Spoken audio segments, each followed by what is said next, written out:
Subscribe to our YouTube channel and press the bell icon to get the latest updates.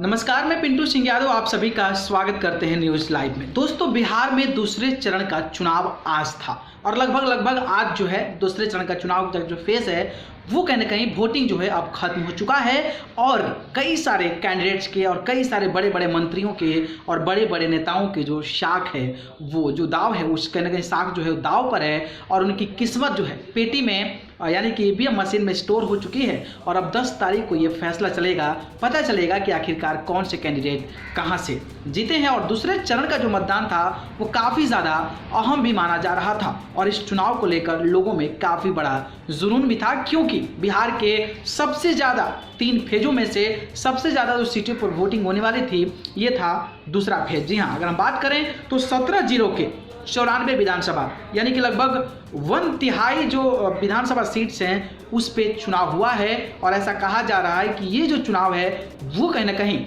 ये फैसला करेगा, ये तय करेगा कि आखिरकार बिहार में किसकी सरकार बनेगी। क्या महागठबंधन की सरकार बनेगी या फिर एनडीए अलायंस की बात करेगी या फिर मामला त्रिकोणीय हो जाएगा, क्योंकि 94 सीटों पर ही डिसाइड कर पाएगा कि आखिरकार किसके पक्ष में ज़्यादा मतदान हुआ है और उसके अकॉर्डिंग ही अंदाज़ा लगाया जा सकता है कि आखिरकार बिहार में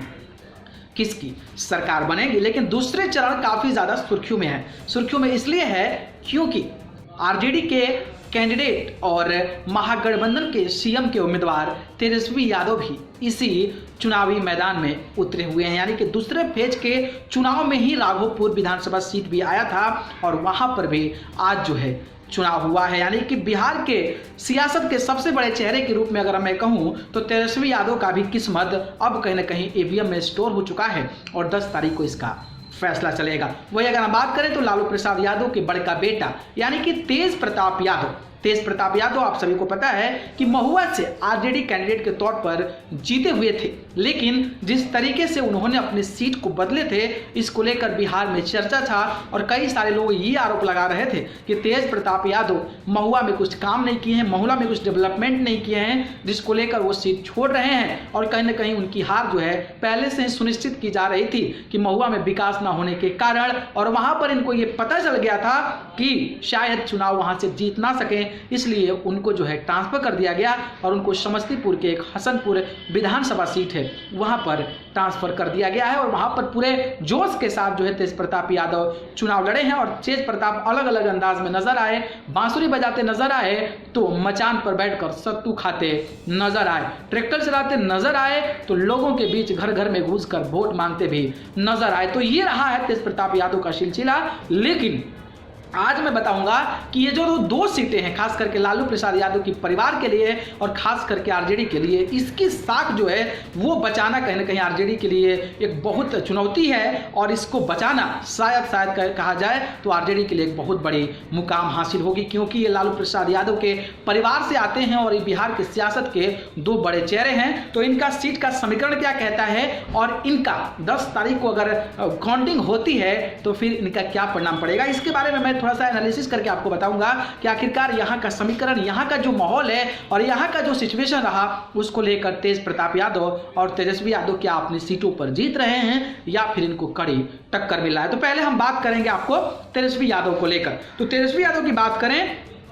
तो तेजस्वी यादव जो कि हाजीपुर के राघोपुर विधानसभा सीट आता है, राघोपुर विधानसभा सीट से वो चुनाव लड़े थे पिछले बार और पिछले बार जो है काफ़ी अच्छी खासी वोटिंग के अंतर से जीते थे। अगर हम बात करें तो तेजस्वी यादव को उस समय 91,236 यानी कि 91,236 वोट मिले थे। आप सोचते हैं कि लगभग नियर बाय जो है आपके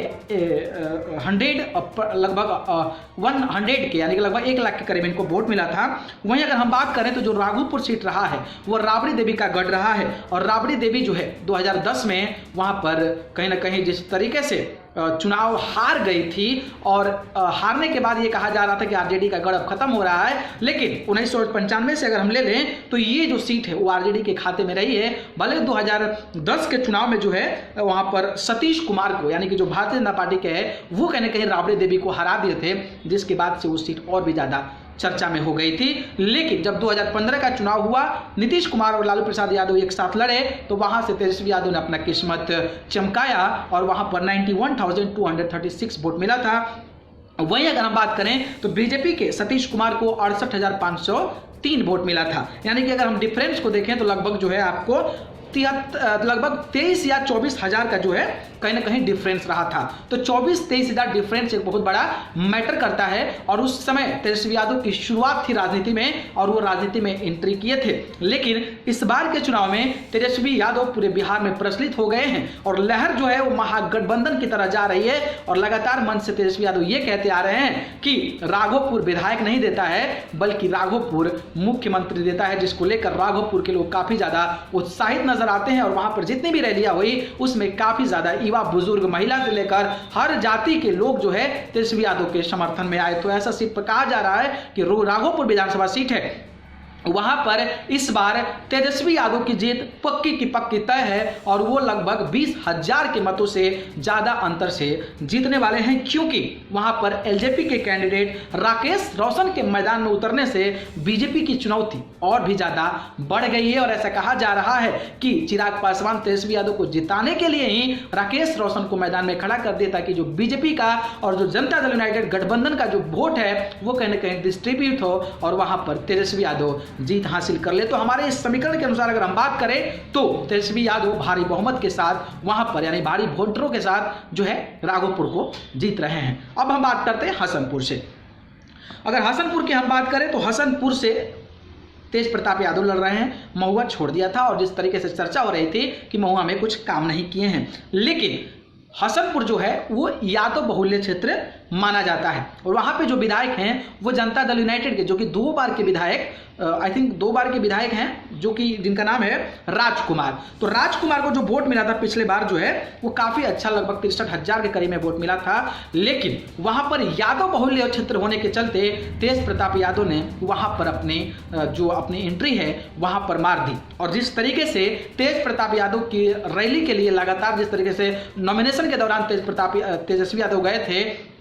और कई सारी रैलियां भी उनके लिए 2-3 रैलियां भी की थी और लगातार जो है तेज प्रताप जो है वो लगातार ये कह रहे थे कि हसनपुर को जिला बनाएंगे, हसनपुर को एक क्रिकेट स्टेडियम देंगे और बहुत सारी चीज़ें ऐसे वादे किए जिससे लेकर हसनपुर की जो जनता है वो काफ़ी ज़्यादा प्रभावित है। और लोगों को लगता है कि लालू के लाल हैं और लालू की सरकार अगर बनती है तो लालू के लाल जो चाहेंगे वो वहाँ पर कर सकते हैं, जिसको लेकर यादव बहुमूल्य क्षेत्र होने के चलते जो वहां पर की हसनपुर की जनता है वो कहीं ना कहीं एक करवट होकर ऐसा कहा जा रहा है कि आरजेडी को वोट की है। तो वहां पर भी लगभग तेज प्रताप यादव ऐसा कहा जा रहा है कि लगभग 15,000 से प्लस वोटों से जीत दर्ज करेंगे। और यादव बहुल्य क्षेत्र प्लस आरजेडी का लहर और लालू प्रसाद यादव के बड़े बेटे होने के नाते ये सारे जो वादे किए हैं उसको लगता है, उनके जनता को लगता है कि ये कंप्लीट हो सकता है, जिसको लेकर एक तरफा वोट पड़ा है तेज प्रताप यादव को और वहां से ये जीत दर्ज कर रहे हैं। हालांकि ये एनालिसिस है, लेकिन मैं आपको ये कह रहा हूं कि ये जो दोनों कैंडिडेट हैं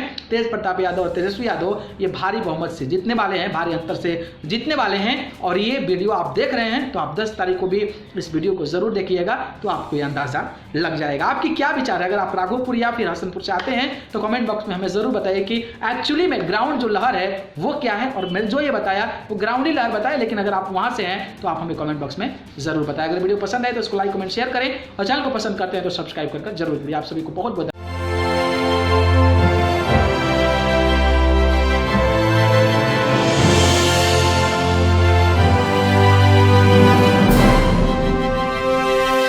Subscribe to our YouTube channel and press the bell icon to get the latest updates.